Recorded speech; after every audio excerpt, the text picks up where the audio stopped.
مطلب اس پہ کوئی فرد جرم خان صاحب پہ عائد انہوں نے ہونے نہیں دی، جو الیکشن کمیشن چاہ رہا تھا کہ کسی نہ کسی طریقے سے فرد جرم عائد ہو جائے۔ خان صاحب نے بہت اچھا کھیلا اس وقت، اور خان صاحب کے کچھ فیصلے اس وقت کافی زیادہ بولڈ آ رہے ہیں، جس طرح گور خان صاحب تھے ان کو لانا، اور بھی بڑے بولڈ فیصلے کر رہے ہیں خان صاحب، کیونکہ جتنے حالات ٹائٹ ہوتے ہیں خان صاحب اتنا اچھا کھیل رہے ہیں، اور بندہ اتنا ہی اچھا کھیلتا ہے جتنے حالات مشکل ہوتے ہیں یہ انسان۔ ناظرین، سائفر کیس کی بات کرتے ہیں تو سائفر کیس میں خان صاحب پر فرد جرم عائد ہو گئی، عدالت نے خان صاحب پر فرد جرم عائد کر دی۔ اب یہ خان صاحب کے لیے بہت بڑی مشکل بن گئی ہے۔ خان صاحب اس کے ساتھ کیسے ٹیکل کرتے ہیں یہ ہم دیکھتے ہیں، خان صاحب کے ساتھ بنتا کیا ہے، کیونکہ سب طاقتیں اس وقت خان صاحب کے اگینسٹ چل رہی ہیں، اور خان صاحب اور آپ لوگ بخوبی جانتے ہیں۔ ناظرین، بات کرتے ہیں غیر شرعی نکاح کی۔ غیر شرعی نکاح کا جو کیس ہے اس پہ ہوتا کیا ہے؟ خان صاحب غیر شرعی نکاح کے کیس میں خاور مونیکا نے ایک درخواست جمع کروائی تھی، جس میں جج صاحب نے کہا تھا کہ گواہان کمپلیٹ نہیں ہے، اس کو ہم دیکھیں گے کہ آیا کہ اس کی سماعت کرنی ہے، اس کیس کو لگانا ہے کہ نہیں لگانا۔ لیکن آج اس کا انہوں نے ججز نے یہ فیصلہ کیا ہے، انہوں نے کہا کہ تقریباً کیس سننے کے لیے جو جس چیزوں کی گراؤنڈ چاہیے کیس کو پیش کرنے کے لیے وہ تمام گراؤنڈ کمپلیٹ ہے، اور اس کیس کو اب سنا جائے گا، اور یہ بھی آلموسٹ خان صاحب کے اگینسٹ ہی بیٹھے گا۔ ناظرین، آج ایک بہت بڑا فیصلہ ہوا ہے کہ جو سویلین ہے ان کا کیس فوجداری عدالتوں میں چلے گا یا نہیں چلے گا۔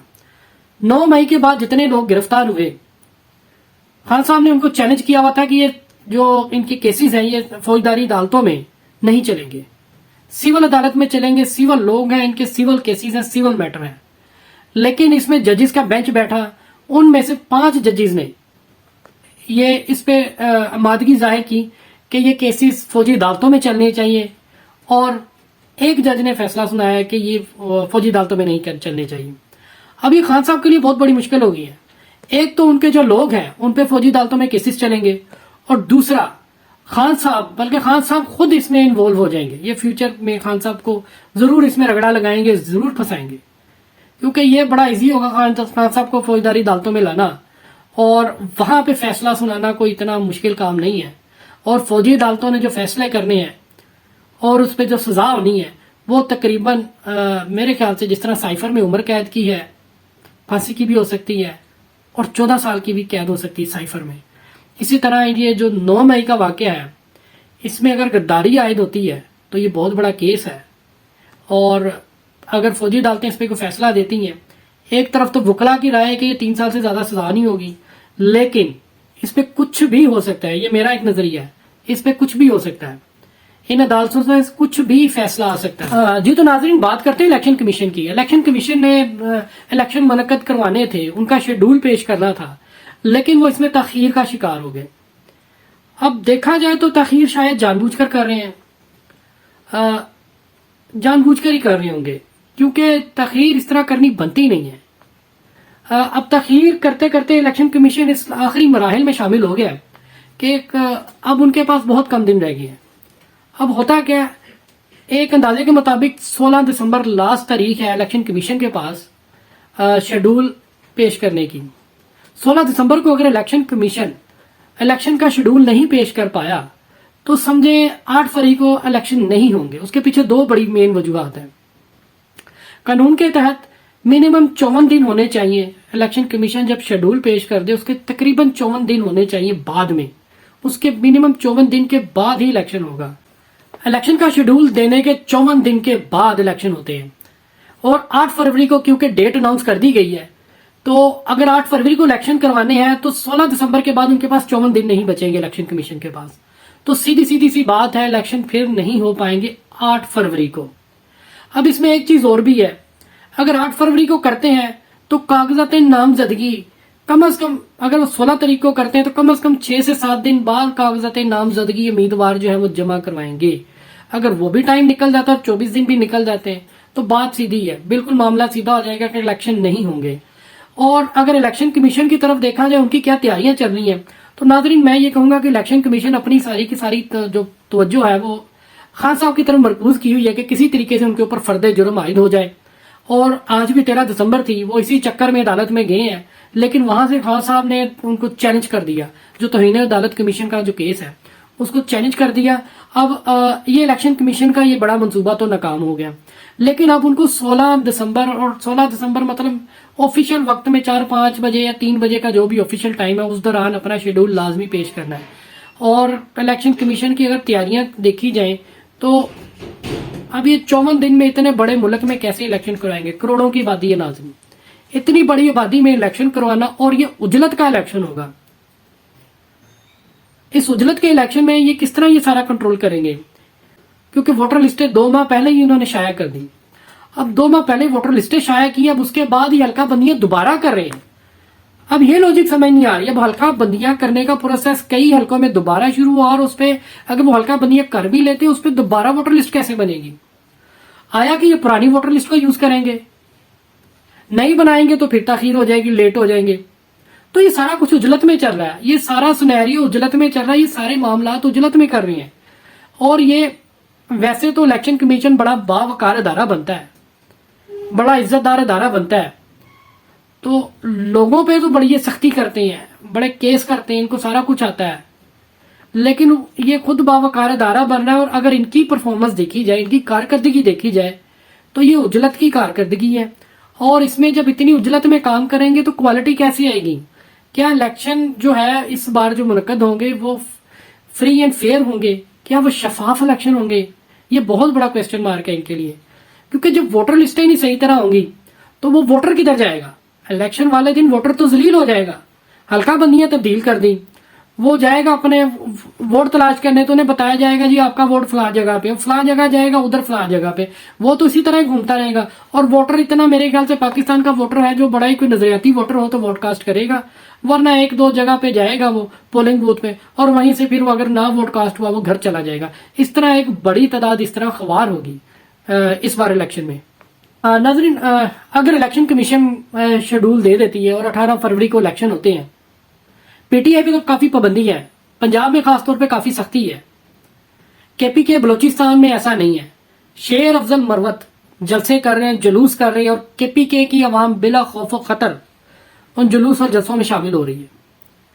جیسا کہ اس کے برعکس ہے پنجاب کی صورتحال. پنجاب میں ایسا نہیں ہے، پنجاب میں خوف ہے، پنجاب میں پکڑ دکڑ زیادہ ہے، پنجاب میں سختی زیادہ ہے. اگر یہ صورتحال چلتی رہی، الیکشن تو چلو اناؤنس ہو جاتا ہے، پی ٹی آئی بھی الیکشن میں رہ جاتی ہے. بلہ رہتا ہے نہیں رہتا ہے، اس کے بھی 2 سینیریو ہیں. اگر نہیں رہتا تو کیا ہوگا، اگر رہتا ہے تو کیا ہوگا. اگر رہتا ہے اور ان پہ سختیاں ایسی ہوتی ہیں اور دوسری پارٹیوں کو آزادی ہوگی اور یہ پی ٹی آئی پہ سختی ہوگی، تو اس میں پی ٹی آئی کیسے کام کرے گی؟ ناظرین، جتنے بھی ادارے ہیں، جتنی بھی سیاسی پارٹی ہیں، ان کی توجہ جو ہے بالکل اس وقت الیکشن کی صورتحال پر ہوگی. الیکشن کیسے منعقد کرانا ہے، حالات کو کیسے کنٹرول کرنا ہے. اور تمام پارٹیاں جدھر اپنے جلسوں جلوس میں مشغول ہوں گی، وہیں پہ پی ٹی آئی بھی گلیوں اور سڑکوں، بازاروں اور روڈز میں کہیں نہ کہیں اپنی ایکٹیویٹی بڑے متحرک ہو کے کر رہے ہوں گے. پوری الیکشن کمپین چل رہی ہوگی پی ٹی آئی کی، اور اس الیکشن کمپین کے دوران جب اتنی کھچڑی بنی ہوگی تو اس طرح بندے آئیڈینٹیفائی کرنا، اس طرح اٹھانا اداروں کے لیے بڑا مشکل کام ہوگا. اور ان کو کس بیس پر یہ پکڑیں گے، کس بیس پر سختی کریں گے؟ اگر کریں گے بھی تو وہ کسی نہ کسی طریقے سے الیکشن کی کمپین اچھے طریقے سے چلانے میں کامیاب ہو جائیں گے.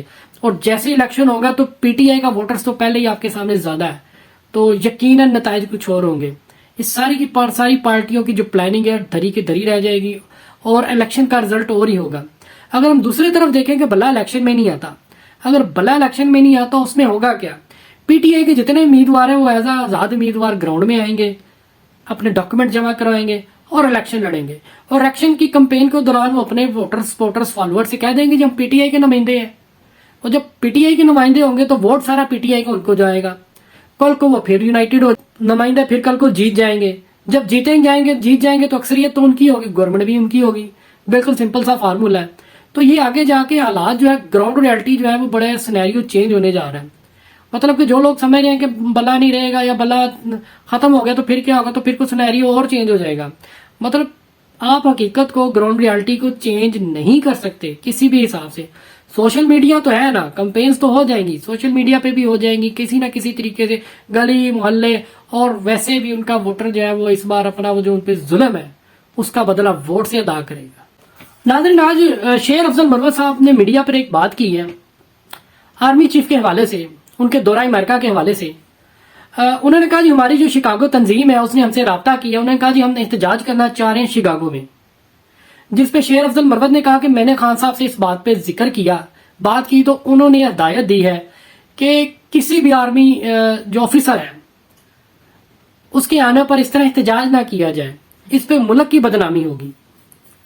ناظرین اب اس پہ تو خان صاحب نے اپنی جو رائے تھی وہ ڈائریکٹ پیش کر دی، لیکن کیا آپ اس بات سے اتفاق کرتے ہیں کہ خان صاحب نے جو کہا حقیقت میں وہ ویسے ہی کرتے ہیں؟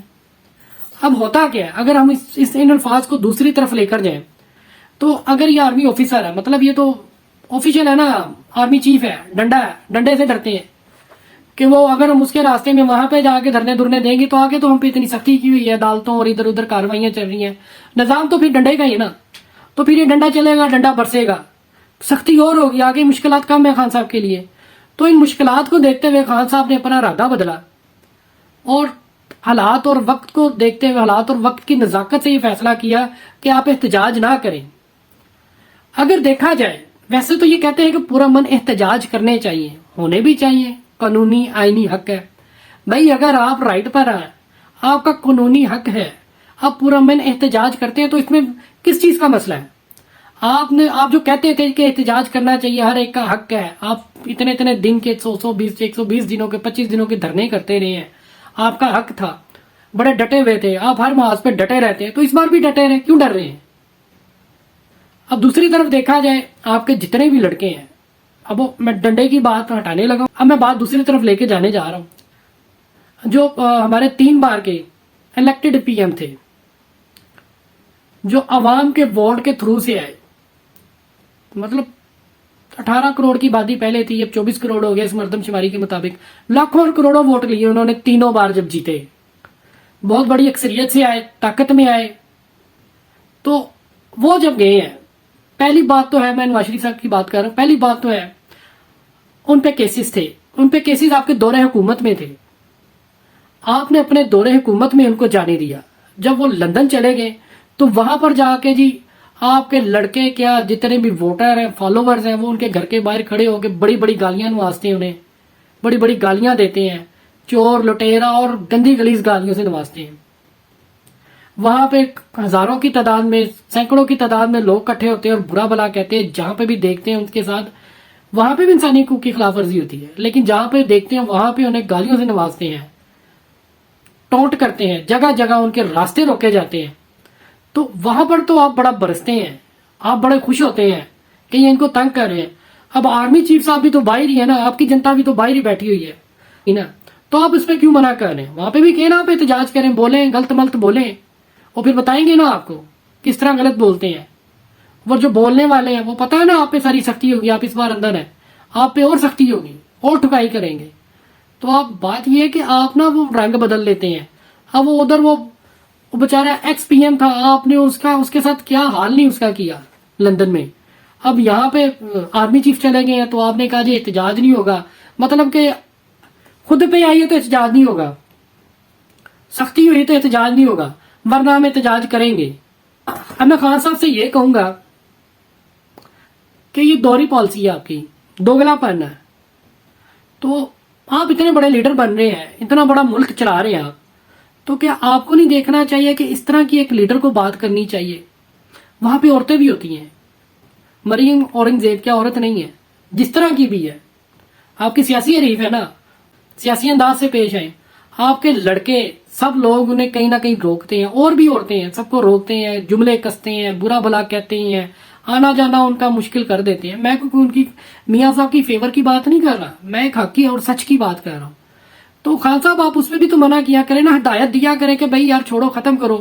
عدالتیں تو آپ کی تھی نا اس وقت، کیونکہ پاکستان کا جو عدالتی نظام ہے، جو پاکستان کا جتنا بھی نظام ہے، جو پاور میں ہوتا ہے اس کا ہی ہوتا ہے، تو آپ جب گورنمنٹ میں تھے تو آپ نے کیوں جانے دیا؟ اگر وہ چلے گئے ہیں تو بعد میں ٹھیک ہے، اپنا ہاتھ ہلکا رکھیں، لوگوں سے کہیں، اپنے فالوور سے کہیں کہ بھائی اس طرح نہیں کرنا، یہ غیر اخلاقی حرکات ہے، جو بھی کرنا ہے وہ اخلاقیات کے دائرے میں اور قانون کے دائرے میں رہ کر کرنا ہے۔ اگر آپ نے اتنا دورہ معیار رکھا ہوا تو آپ اسلامی ریاست مدینہ کیسے قائم کریں گے؟ ریاست مدینہ قائم کرنے کا مقصد مطلب ہے کہ ایک اسلامی ریاست قائم کرنے جا رہے ہیں، تو اسلامی ریاست جب آپ قائم کرنے جاتے ہیں تو آپ کو خود بھی تو اسلام کے جو اصول ہیں ان کو فالو کرنا چاہیے، اسلام کو فالو کرنا چاہیے۔ اگر آپ اس کو فالو نہیں کر رہے تو آپ کیسے ریاست مدینہ قائم کریں گے؟ اگر آپ حق پہ ڈٹ جاتے ہیں، سچ پہ ڈٹ جاتے ہیں، تو پھر تو آپ قائم کر لیں گے۔ اب جب حق اور سچ کی بات آتی ہے کہیں پہ خان صاحب آپ خود بھی ان معیار پہ پورا نہیں اترتے جو اسلامی معیار ہے۔ اب میں بات کرتا ہوں کہ حضرت امام حسین کی۔ حضرت امام حسین حق اور سچ کی خاطر انہوں نے اپنی قربانی دے دی، اپنا پورا خاندان شہید کروا دیا صرف اسلام کی بقا کے لیے۔ تو آپ نے آپ تو مجھے لگتا ہے اپنی بقا دیکھ رہے ہیں۔ جب مشکل وقت آتا ہے تو آپ کہتے ہیں یہ نہ کریں، مشکل وقت آتا ہے یہ نہ کریں، اور اپنی مرضی سے چیزوں کو مولڈ کر دیتے ہیں۔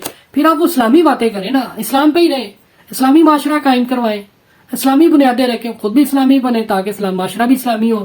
اور جب آپ ریاست مدینہ کی بات کرتے ہیں تو مجھے تو یہی لگتا ہے کہ آپ لولی پاپ دے رہے ہیں لوگوں کو۔ آپ اگر آپ کر نہیں سکتے تو ایک سمپل سی ریاست جس طرح ہے اس کو اس طرح ہی چلائیں جس طرح وہ ہے۔ ایک نیا لولی پاپ تو نہ دے ریاست مدینہ کا، نہ ایسا کوئی کنسپٹ پیش کرے۔ تو ناظرین، آپ کو یہ ویڈیو آج کی کتنی کی انفارمیٹیو لگی، اور کوئی باتیں میری کافی باتیں چبھتی ہوں گی تو وہ کرنی پڑتی ہے، کیا کرے، تنقید تو کرنی پڑتی ہے، ناجائز تنقید کی۔ اگر ناجائز کی ہے تو وہ بھی مجھے کمنٹ میں اپنی رائے کا اظہار کیجیے گا۔ مجھے دیں اجازت، خدا حافظ۔